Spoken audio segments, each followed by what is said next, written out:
Sisi kama watu wa sekta ya michezo, mafanikio ya Dr. Samia Suluhu Hassan kwa kwake madarakani ni makubwa sana, na sisi ndo miongoni mwa sekta ambayo tunajivunia na tunajisikia fahari kuwepo kwa Dr. Samia madarakani kwa sababu ya mambo kadhaa, na nitakwenda kutaja machache kati ya mengi.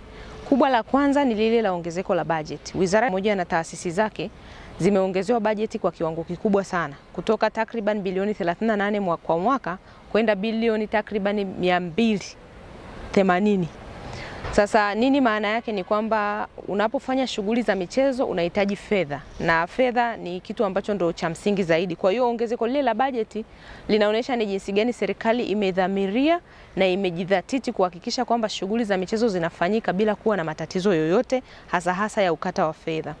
Jambo kubwa la pili ambalo sisi kwetu tunaona ni fanikio kubwa sana ambalo limeletwa katika kipindi hichi cha serikali ya Dr. Samia ni uanzishwaji wa mfuko wa maendeleo ya michezo. Na sio uanzishwaji tu, lakini pia miongoni mwa vyanzo vya mfuko vilivyopewa kuna chanzo madhubuti ambacho ni cha fedha zinazotokana na michezo ya kubashiri matokeo ya michezo, yani sports betting, ambapo mfuko huo unafanya majukumu kadhaa, lakini miongoni mwa jukumu kubwa ambalo linafanywa na mfuko huo ni pamoja na kuziwezesha timu zetu za taifa zinaposhiriki katika mashindano mbalimbali ya kimataifa. Huko nyuma vyama na mashirikisho vilikuwa vinabeba gharama za timu kwa 100%. Lakini kwa sasa hivi serikali hata kama haifanyi kwa 100%, lakini kuna kiasi angalau kuna mkono wa serikali unakwenda, na ndio maana utaona sasa, kwa sababu kumekuwa na hiyo uwekezaji wa serikali, mafanikio yamekuwa makubwa sana kwa upande wa timu zetu. Hususan timu za mpira wa miguu tunaona zinafuzu kushiriki mashindano ya AFCON wanawake, AFCON kwa ajili ya timu za vijana. Lakini pia tumepata medali ya mashindano ya Jumuiya ya Madola. Tuna miaka zaidi ya 14 tulikuwa tujawahi kupata medali, tumepata. Mashindano ya Afrika yanayofahamika kama All African Games, tumepata medali zaidi ya miaka 10 tulikuwa tujapata, lakini mwaka jana tumepata medali 3. Mashindano ya mchezo wa ngumi za kulipwa, tunaona jitihada zinazidi kuwa kubwa, watu wanaongezeka kwenye kushiriki mchezo kwa sababu kuna ile hamasa inaitwa knockout ya mama. Mchezo wa riadha, kila siku tuna clear vibali vya watu, wanasafiri kwenda nje, wengine wanajigharamia wenyewe, lakini wapo ambao wanagharamiwa pia na serikali. Kwa hiyo tunaona jitihada ni kubwa sana na mwamko umekuwa mkubwa. Michezo imebadilika kutoka kuwa ya ridhaa kwenda ya kulipwa. Tuna vijana wengi wa Kitanzania saizi wanacheza soka la kulipwa, hasa wanawake nje ya nchi huko. Wa kike na wa kiume kwenye mchezo wa riadha wanaposhiriki mashindano hayo wanapata kulipwa.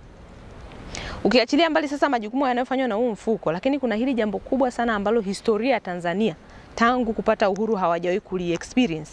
Ni hili la kuwa wenyeji wa mashindano ya mpira wa miguu barani Afrika, yani AFCON mwaka 2027. Ili shirikisho la mpira wa miguu CAF likupe haki ya kuwa mwenyeji wa mashindano haya, linahitaji sana utayari wa serikali. Na utayari wa serikali ni mamlaka za juu ambaye ni Mheshimiwa Rais.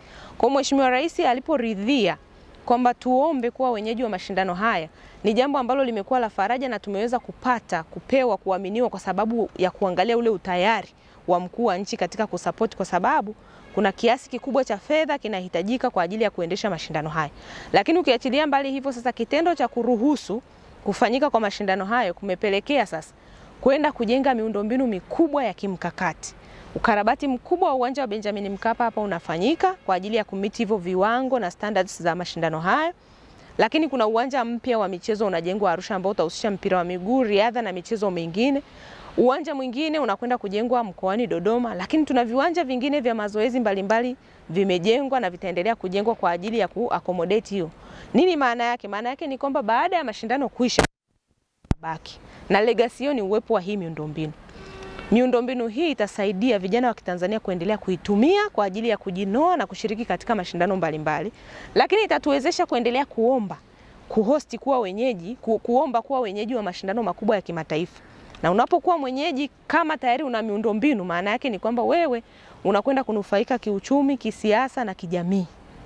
Kwa sababu tayari miundombinu unayo, ujio wa watu wengi sehemu moja, unajua manufaa yake ni makubwa, siwezi kuyaelezea hapa moja baada ya jingine.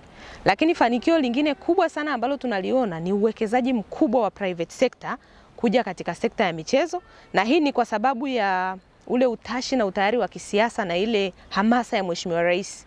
Unapomuona yeye mara nyingi unamuona ana tweet, anafuatilia, anapongeza, anawatia moyo wachezaji, inatoa mwamko na hamasa kwa makampuni binafsi na wadau mbalimbali kuona kama mkuu wa nchi ni shabiki wa michezo, basi wacha na mimi pia nihamasike kuwekeza. Kwa hiyo wadau wanapojitokeza kwa wingi wakawa na attention na shughuli ya michezo, inatusaidia sisi kuendelea kuwashika, na tukifanya kazi kwa pamoja na wadau, ni imani yetu kwamba sekta inaweza ikapiga hatua, kwa sababu gharama za uendeshaji wa michezo ni kubwa sana. Serikali peke yake haiwezi, vyama peke yao haviwezi, ila tukishirikiana na sekta zingine, taasisi binafsi na taasisi za umma, inakuwa rahisi zaidi. Tunaona ligi yetu imeimarika na kupanda viwango vya juu kwa sababu ya vilabu vyetu vinavyoshiriki kimataifa, na vyenyewe vinatokana na hamasa ya Goli la Mama. Goli la Mama linawahamasisha vijana wale wanapokwenda katika mashindano, wanafanya vizuri, tunavyopanda tunaendelea kupanda katika ranks za dunia na ranks za kimataifa na za Afrika na duniani kwa ujumla.